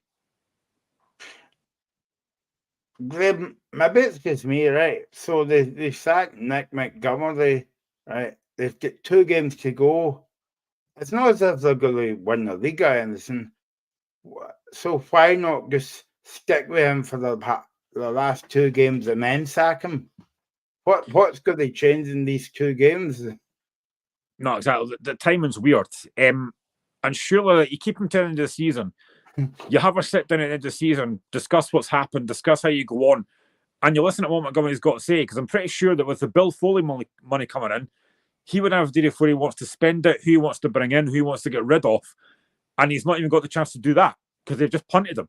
And now another manager's going to have to come in. He's going to have to rebuild that squad. And again, time. Is this new manager going to get the time? Because look what happened with Montgomery. He got 8 months. What if this new manager doesn't work out? They need to get this appointment right. It's the same Aberdeen. You know, they look like, I think they've got Jimmy Thielen appointment right. Hibs can't afford to get this next appointment wrong because the last few haven't worked out. Lee Johnson was a terrible appointment. Nick Montgomery's not worked out. The only one that really did any decent was Jack Ross, and they punted him and all. So they need to get this one right. But I think sacking him with a couple of games to go in a game that means nothing, I don't understand it. Gives an idea here, Graham, right?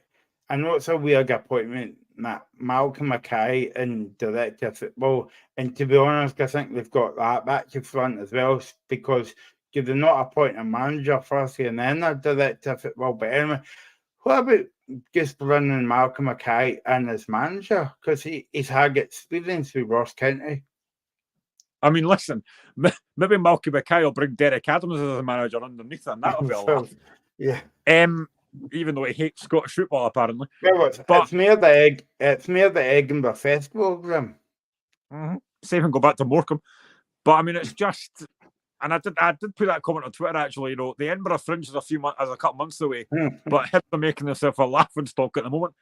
I mean, it's just bizarre how they're managing this whole thing. And again, it seems to be these Americans that are in charge that don't have a clue about football. They don't know how to run a club. I just think we mentioned it last week about Motherwell. You know, people coming in that don't really know Scottish football, don't know the club. You've got these Americans that have come into Hibs. They've gotten rid of another manager. It just seems they need stability. And you know, Paul says he went Easter Road last week. Surprised how poor Hibs were and how empty the stands were, even 20 minutes near the end. I mean, I wasn't watching the game last week, only managed to catch the highlights later. And Easter Road was empty. I mean, it was just really, really empty.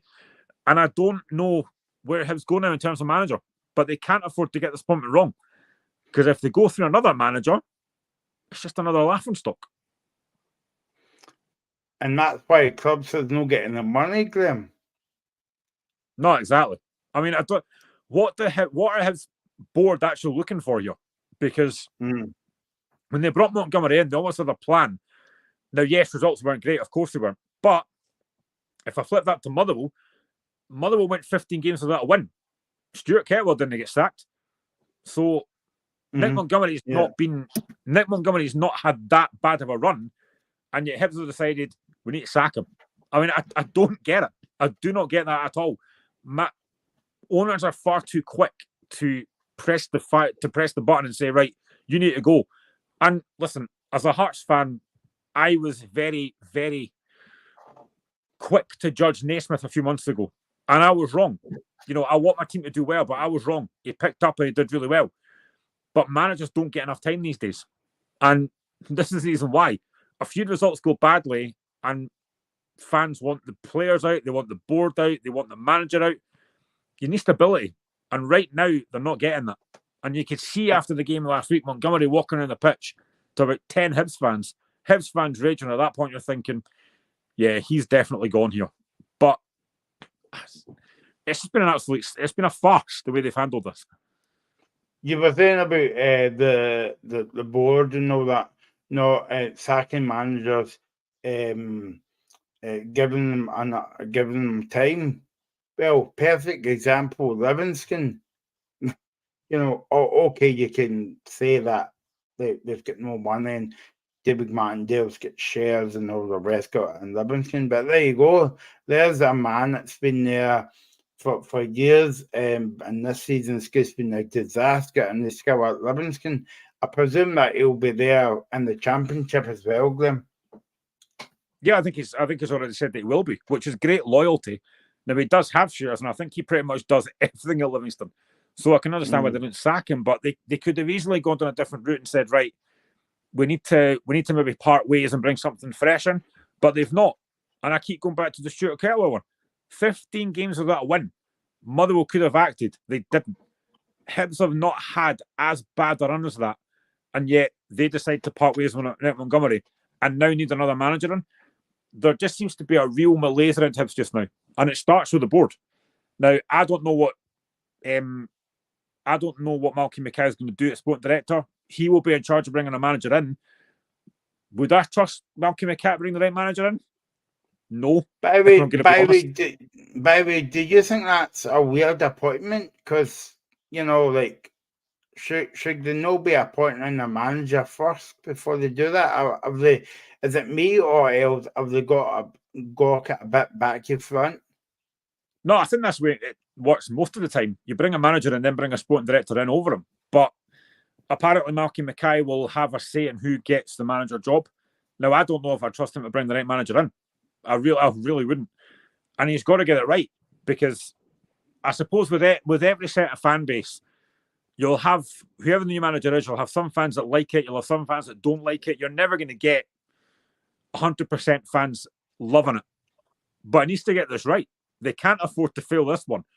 Because if they start next season poorly, now they don't have European football next season. They are going to be in the Viaplay Cup. Hearts are going to be in Europe.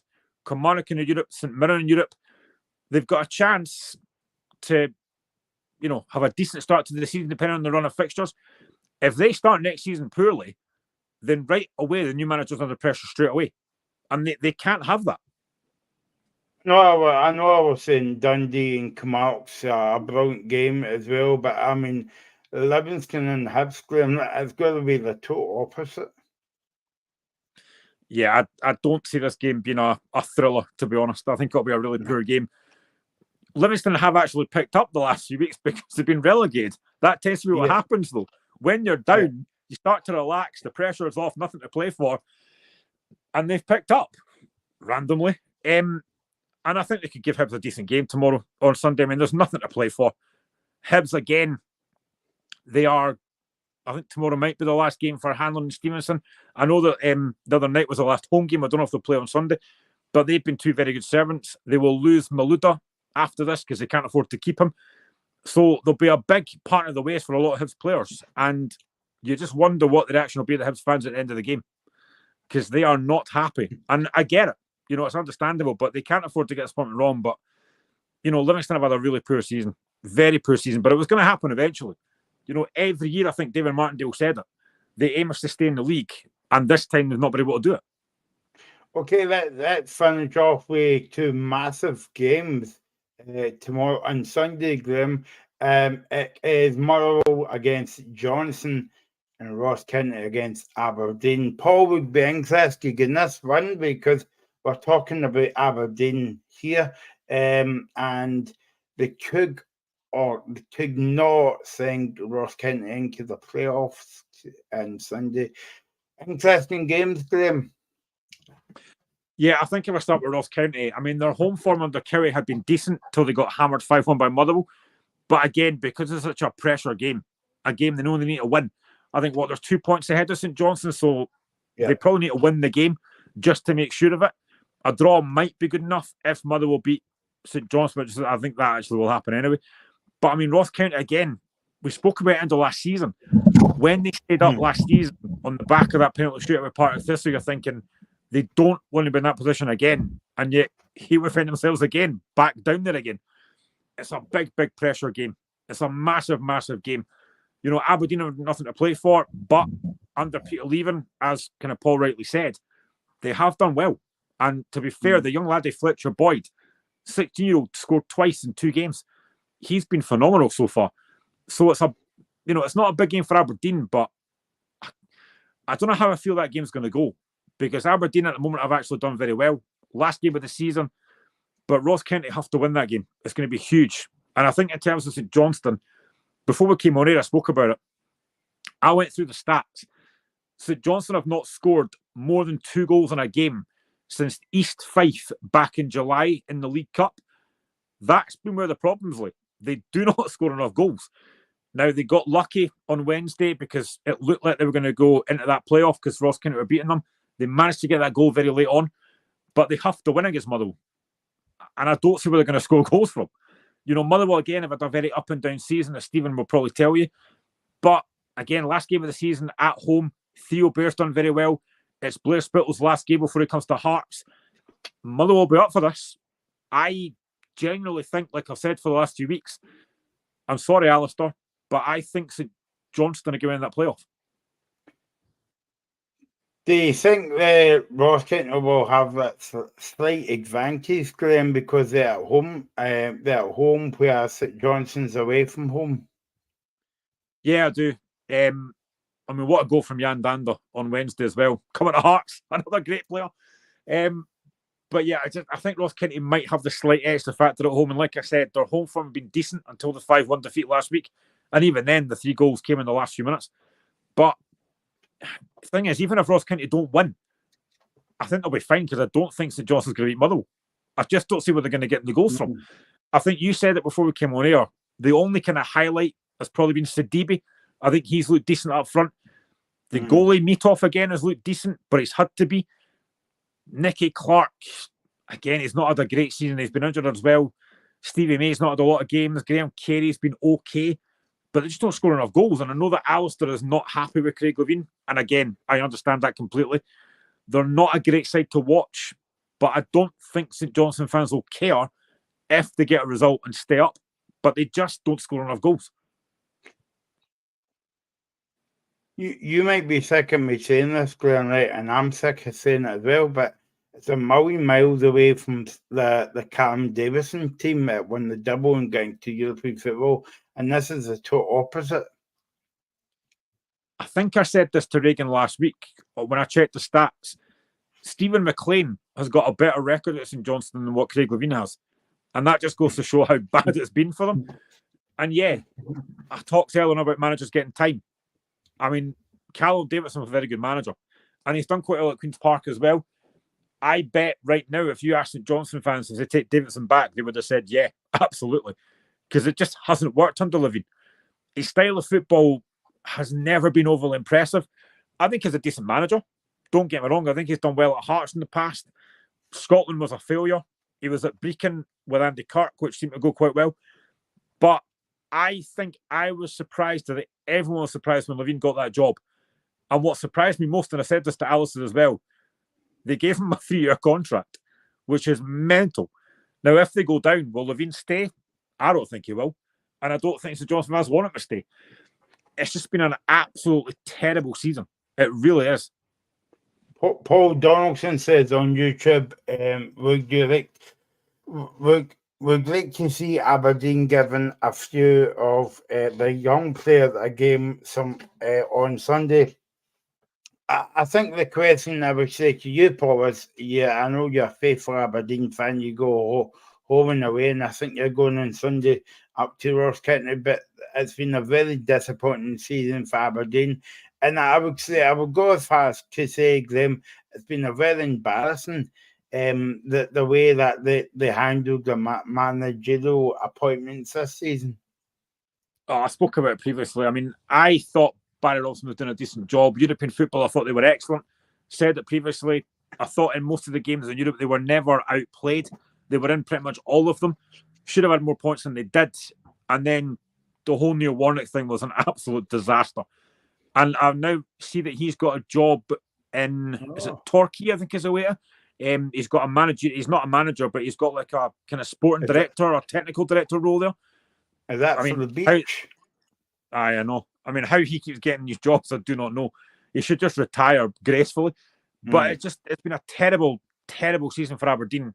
They shouldn't be bottom 6. Said it before, Hibs and Aberdeen should not be bottom 6 clubs. And I don't think anybody thought they would be. They've just had very poor seasons. But like I said earlier, I do expect Hibs to improve next season. Hopefully not too much. And I do expect Aberdeen to be better next season. I think Jimmy Thielen will do quite well next season. The biggest thing, like us with Shankland, if Aberdeen can keep Majowski. If they can keep him and build a team around him, then they could have a good season next season. See, on your point about Craig Levein, Graham, right? Somebody said to me that he'll be interviewing himself on his own podcast very soon. By the way, that could still happen. I don't know if it'll be Alaska or whatever, I don't know. But see your point about Craig Levein, right? I could see the point, right? If Craig Levein was at a club and he was out the game for like 2 or 3 months, but he's been out the game for like, 3 or 4 years, or maybe 5 years, because I think his last job was at Hearts. So actually, you're bringing somebody in from the cold no wonder he's not got it right. So I think the Alaska and the St Johnstone fans would be looking, maybe to sack him, but also looking at the board and asking the question, what the hell was that appointment all about? I mean, when Stephen McLean got sacked, I don't think anybody had Craig Levein even on their thoughts about managing getting that job. And to give him a 3-year contract was just crazy. And it hasn't worked. I mean, we all know that Levein's got the kind of banter and stuff, and he comes across with very dry humour. But it's not been funny for St Johnstone this season. It's been a dreadful, dreadful season. I mean, I feel for Alistair. He's had a lot of difficult time this season with St Johnstone. But like I said, the main thing is they can't score goals. Not scored 3 goals since July. That's the biggest problem they've had. And I think certain other players have not stepped up. I think Nicky Clark's been injured for a few games. Stevie May's not had a great season either. Their biggest plus has probably been their goalkeeper, Mitov. He's been only good player. Yeah, no, exactly. Paul Donaldson says that it's been a very poor season. Also, Paul, you've been a busy boy tonight, working overtime. That's all right. Save me and Grim doing work. We don't know what overtime means. He says that, yep, and now it's just me. I don't know what's happened to Graham, that he must have got skeg fright and went away as well. But Paul Donaldson says it's been a very poor season as well. I mean, I think if I was an Aberdeen fan, I think you would want the season to end maybe like a few weeks ago instead of playing bottom 6 games, because I mean, am I right in saying this is the second season Aberdeen has been in the bottom 6? And it's not good enough, because as Graham was saying, that Aberdeen should never be down there, because Aberdeen is, Aberdeen's a big team, one of the biggest teams in Scotland, out with Celtic, Rangers, Hearts and Hibs. Graham, Aberdeen's one of the a big team. But welcome back, Graham. I don't know if you get skeg fright there or whatever. No, I've got hiccups. I needed a drink, so I couldn't talk. Right, okay, yeah. Well, at least it wasn't. Okay. No, I'm not gonna say that. Second time in 3 years in the bottom 6, and that's not good enough for Aberdeen as well. But lucky enough, they've got a big fan base, but they don't deserve that, Graham. They deserve better. Yeah, absolutely. I mean, it's been a really poor season for Aberdeen. And, you've got to hope that with Thielen coming in with fresh ideas, he'll be able to do a lot better with that squad, because they have been very poor this season. I think the one thing I would say, though, is, bringing in young Fletcher Boyd for the last 2 games, he's done very well. 16-year-old, and he scores twice in the last 2 games. I know there's no pressure, but bringing young laddies like that, what a confidence boost he'll get from that.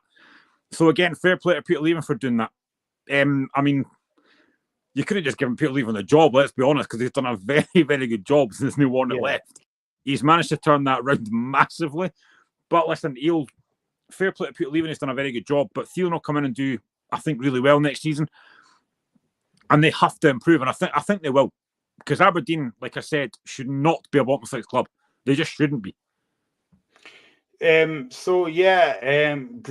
do you want to put your money on it, but gamble responsibly? So do you think it'll all be Ross County or St Johnstone will be here to talk about in first night in the playoffs? Sorry, Alistair, I think it'll be St Johnstone. I've said it for the last few weeks. They don't score enough goals. I think Ross County will just get out of it. Even if they don't manage to beat Aberdeen, I just don't see St Johnstone scoring enough goals to beat Motherwell. I think Motherwell being at home, like I said, the fact that it's the last game with Blair Spittle, Theo Bale wants to go on a high, Motherwell want to end the season on a high at home, I think they will.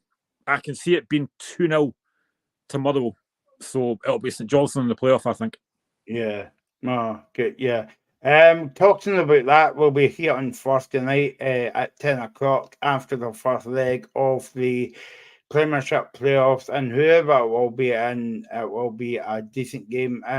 Every time I always say the playoffs game, I always want the final to be a one-off game. I don't know why they make it a two-leg game, because it misses that kind of atmosphere, kind of tension as well, you know. And why do it home and away? Why not make it one kind of like neutral ground? I'm not saying Hampden Park, but a Tyne Castle or whatever, you know. I mean, at least if it's a one-game shootout, it makes it better. Because if they've done that last season, Partick would have come up, I think, because I think they beat Ross Kent in the first game. Yeah, and again, it benefits the Premier League side, though, because the second leg's at home. So I think actually it would be better for these things to make it a one-off game, winner take all, rather than a two-legged game, because I don't see the point in the two-legged game. Just make it a one-game shootout, and if you come up, you come up. I just think it benefits the Premier League team, which, again, I do get, but it does get... I think there's not been many times, I don't think, that the Premier League team has actually not stayed up. I think Hibs went down a few years ago against Hamilton, but that's the only one I can remember that's gone down. So it's a massive benefit to the Premier League team. Talking about the playoffs game, there's a big game tonight in Kirkcaldy between Ross County. Boo-boo, that's my first boo-boo of the night. Between Rovers and Packet Thistle. Quarter kickoff, 2-1 to Ross County. 2-1 to, I think my holidays, I'm thinking about Salcourt speech. 2-1 to Red Rovers from the first leg. I'll just run through the other game for you, Graham, and pick up any boo-boos that I've made. League One playoffs tonight as well. Spartans against Dumbarton, 2-1 to Spartans on aggregate. Games tomorrow in the Championship playoffs, it is Inverness against Hamilton. I think it's 2-1 to Hamilton at the moment. And on a League Two playoffs, it's Stirling against East Kilbride, and it's 2 each on aggregate on the first leg. Right, Graham, the game tonight, Red Rovers against Packet Thistle. How do you feel? Before I come on to that, I just want to touch on tomorrow, because the thought of Inverness playing League One football sounds crazy, but I mean, Hamilton could easily go there tomorrow and win. Duncan Ferguson, I don't think has had quite the desired effect that Inverness's folk thought he might do. And if they go to League One, it wasn't that long ago they were in the Premier League, they were playing Scottish Cup and stuff, winning the Scottish Cup. They won the final last season. Inverness playing League One football just sounds absolutely crazy. But that's what could happen. Hamilton could easily come up. So I think it's a massive game tomorrow for both those teams, but especially Inverness. But I think in terms of tonight, I've said for weeks I think Raith will come up, and I can't go against that now. I thought they were decent against Partick first leg, and I think the fact that this game is now at Starks Park gives them that advantage. They know they're ahead. I mean, it would be gutted for Partick Thistle not to come up again after what happened last season, but I think that might be what happens, though. I just think Raith had a very good season. Ian Murray's done a very good job. I've heard his name potentially mentioned for his job as well. Oh, yeah. Where he goes, I don't know. But yeah, it'll be a big crowd tonight at Starks Park. We look forward to this game, actually. Again, we've talked all season about the Championship games being on TV, and it's great that this game's on tonight. It should be a decent atmosphere at Starks Park. Nervous occasion for both teams. But I just fancy with Raith having that advantage of the first leg, I fancy Raith to win tonight. Am I right in saying, Graham, that that game was at Christmas, and was it 4-2 or was it 5-3 or whatever? But you know that the game that Packet Thistle they were getting beat at, so then they come back into the game, or get Packet Thistle and will go there and win. I can't remember. I can't mind. Yeah, kind of think about that. Yeah, but anyway, I might be talking nonsense again. But I'm sure it was. But yeah, I'm kind of going against in this one, Glenn, because I want Packet Thistle to come up as well, because they were unlucky last season, and you're right, they sugar beat Ross Kent in the first leg about 4-5. We'd done the show after the game. I remember I talked to Vinny after the game as well, and obviously the second leg, it was a game of two halves, and I think like Packet Thistle was winning the game with, what was it, 20 minutes to go? I think it was less than that. But less than that. But yeah, I mean, I think you're right, because I think that the Premiership team always get that advantage as well by the second leg, and I don't see a skills get by at them. It should be a one-off playoff, a bit like what they do in England. I know, like, you can argue about they've got more money and bigger fan bases and all that, but I mean, they do it, and they make it into a big kind of. I think the team that goes up, they get a cup for that as well. Mhm. Why can't we? And Why it's- can't we do that? And it's always a really good, because I kind of watched that as well, the Championship in England one, because it's a big game.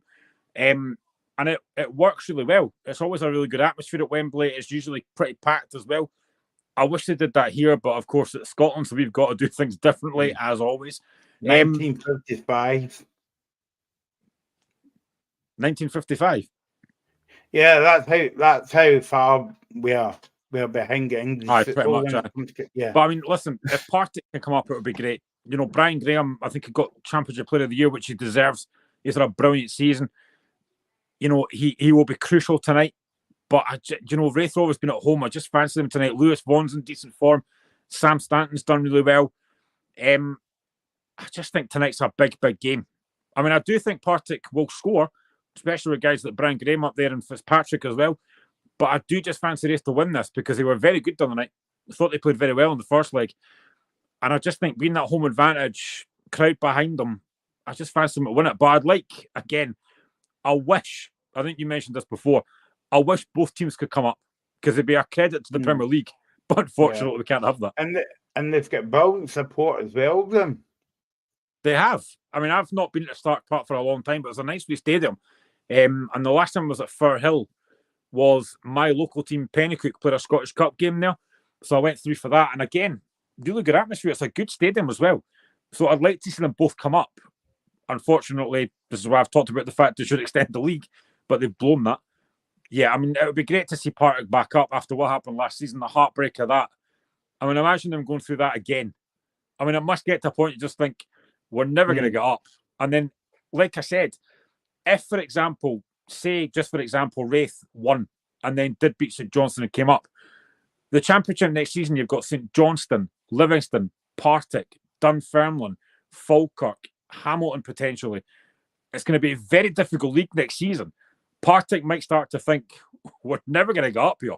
This league is just so difficult to get out of.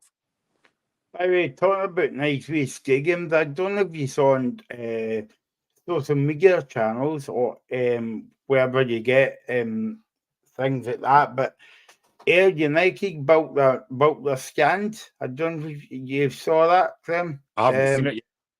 Aye, no. It's a.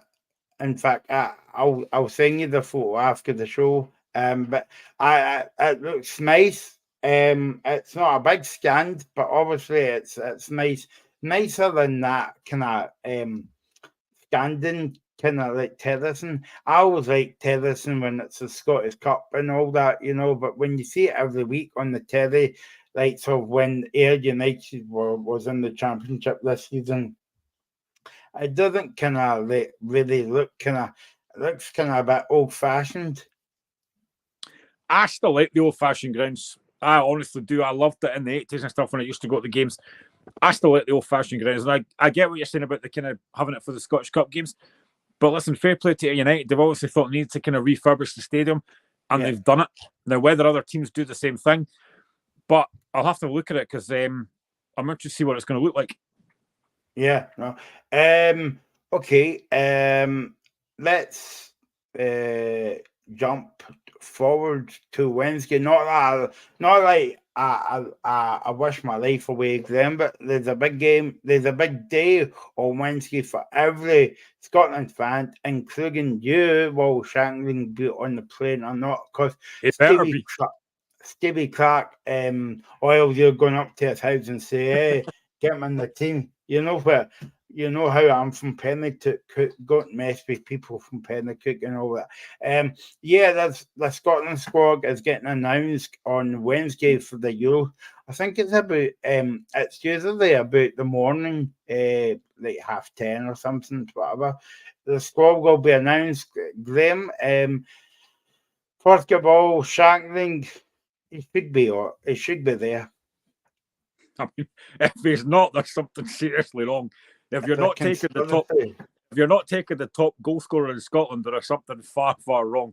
Yeah, Shankland will be on that plane. I've got no doubt about that. We know that obviously it's extended the squad from 23 to 26, so could there be an opportunity for maybe a couple of outsiders? I know that before I came on air, there was talk about potentially Connor Barron being in that. I don't know how Paul feels about that, probably delighted. I know that Lewis Morgan's done quite well in America, so maybe he could get a chance. Is there a chance for another couple of outsiders? It's going to be interesting. I'm looking forward to seeing what he's going to do. But we all know that Clark is very loyal to the players he's got. So I don't see there being too many radical changes. I know we've got injuries. Kieran Tierney, I don't know if he's going to be fit. McTominay is fit. But we know that likes of Lewis Ferguson's out. Nathan Patterson's out. So there are players that are going to miss. But I don't see him making too many massive changes. The one thing I hope he doesn't do, and I think I said this to Reagan last week, what I hope he doesn't do is take 4 goalkeepers. I don't see the point in that. Take Angus Gunn, take Craig Gordon, and take Xander Clark. I want to take Liam Kelly. I don't think you take 4 goalkeepers. And James Forrest, the kind of forgotten man in Celtic supports eyes, but he's come back and he's basically been like a new signing to Celtic, Graham. You know what you're going to get with him, and I mean Celtic thing was Palmer, and Forrest is keeping him out the team. I know for a fact that there was somebody going to the game that last week to look at Forrest. A Scotland scout was going to Celtic Park to look at Forrest, and I think if you're sending a scout, I think he's nearly there, because you wouldn't send a scout to look at him and say, "Nah, don't." So what's your thoughts on Forrest? I mean, has he done enough to get in the squads? Probably. We do need something a bit different. We need a bit more creativity out wide. And the way Forrest is playing, and he's a goal threat as well, I think he probably does deserve to be in there the way he's been playing. I wouldn't have a massive issue if he was in it. We do need a few more wide players, which is why I maybe thought, could there be a chance for Danny Armstrong to get in that squad? I know there was talk months and months ago about like Anthony Gordon and Harry Barnes coming from Newcastle. Not going to happen now, and I've no issue with that at all. Good players, but I'm glad that that's not happening, because they don't deserve to just walk into the Scotland squad. I think Forrest has done enough to get in there. Paul says that Connor Barron would be good in the squad. Not sure if we get a game though, which is probably fair, but you do need a squad. And I think I'm intrigued to see what Steve Clarke does. Is he going to make any surprise changes, any surprise omissions? I mean, I'd be slightly surprised if he did, because I don't really see him making too many changes. But I'm interested to know now, because it's obviously extended to 26. Maybe he might make 1 or 2 changes, and Forrest might be one of them.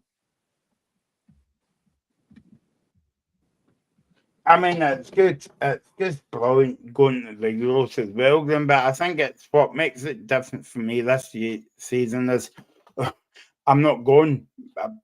Big surprise there. But I think this Euros is going to be better than the last Euros, because it's going to be a full house at every game, whereas the last Euros it was brilliant for Scotland to be there, but we were still living in COVID times, so there was I was kind of like half-empty stadiums.